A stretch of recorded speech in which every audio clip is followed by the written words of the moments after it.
சக்தியின் அருள் தேடுகிறீர்களா?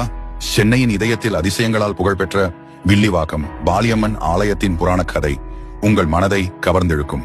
பாலியம்மன் ஆலயம் பக்தர்களின் எண்ணற்ற அனுபவங்களை சாட்சி பேசும் புனித தலம். புராணம் சொல்வதாவது, ரேணுகா தேவி உலகம் எவ்வாறு வாழ்கிறது என்று அறிய பூமிக்கு வந்தாள். அன்றைய பாலி நதியின் அழகில் மயங்கி சிறுமி உருவில் இங்கு குடியேற விரும்பினாள்.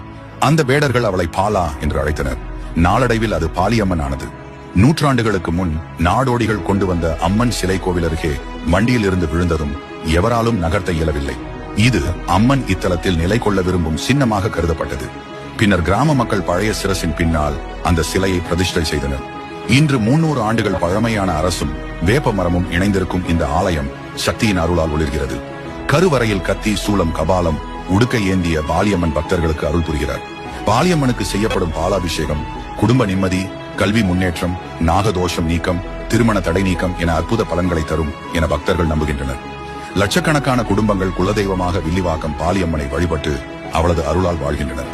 சக்தி தலங்களில் சிறப்பிடம் பெற்ற வில்லிவாக்கம் பாலியம்மன் ஆலயம் அருளும் அதிசயமும் கலந்து நிறைந்த தெய்வீக தலம்.